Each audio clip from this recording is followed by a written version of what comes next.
I'm Mike Snyder with USA Today here with my colleague Brett Molina and Barry White from News 10, and we're going to talk about what we thought of E3, our favorite trends, our favorite games, what's going to stick in our mind as we're leaving Los Angeles and heading home. What did you guys think? What stuck with you as a trend? One of the big ones to me is the growth of this Toys to Life business. I mean, obviously Skylanders is still there and they're a front runner. We're now seeing Disney Infinity expand. I mean, they're adding Marvel superheroes later this year, and that's been a big property for them. And now Nintendo joins with Amiibo, and they're going to bring Mario, Donkey Kong, lots of other characters to their games. So, it's just something that kids really love, and I think it's something that's just really blossomed.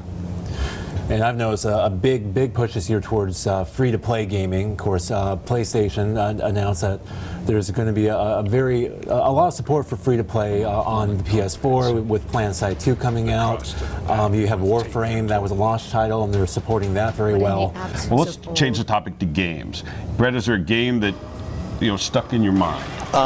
It was one of my favorites last year, and it is again Eve Valkyrie. They actually just have a big update since last year, so it's running on Unreal Engine 4, which is an upgraded tech, and it's an amazing experience. It's on Oculus Rift, so it's you have the headset on, and it's basically intergalactic dogfighting. You're in a spaceship, and you're flying around space, and you're trying to take down other ships with missiles and machine guns, and you're looping and spinning, and you can feel all the drops in your stomach, and it's impressive. And again, Oculus, I mean, that technology still amazes me, and the games that they can put out. How about you, Barry? Well, it's a big one. I'm afraid to say that it scared the bejesus out of me. I was jumping in my seat every 20, 30 seconds. Alien Isolation. It's from Sega. The previous Aliens game that they put out, Colonial Marines, was underwhelming at best, but Alien Isolation, it looks like these guys have it put together. It's suspenseful. Aliens pop out, and you have to run out of the room, turn some lights on, and maybe listen to some calming music before playing it some more. That game sticks with you. If it makes you feel better, I played it on Oculus, and I may or may not have yelled. I'm not going to confirm that, but I feel your pain. I played it on PC and I yelled. That sounds awesome. I mean, it's funny, there are a lot of scary, if you like horror and being scared, there's a lot of games coming your way in the next 12 months or so.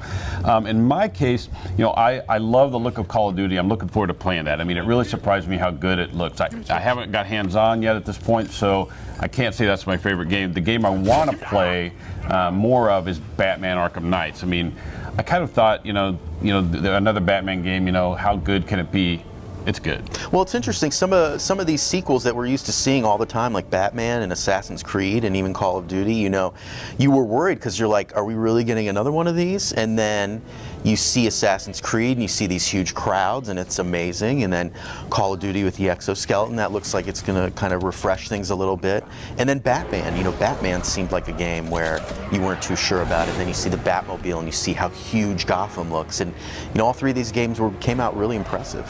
Well, I mean, if we have a takeaway, and I don't know that's different than a trend, but I mean, I think one of my takeaways is that, is it the fact that, we took for granted, yeah, we have new systems and things will look better, but then when you actually get to see them, they really look better and you can do more. So the games are going to be more immersive.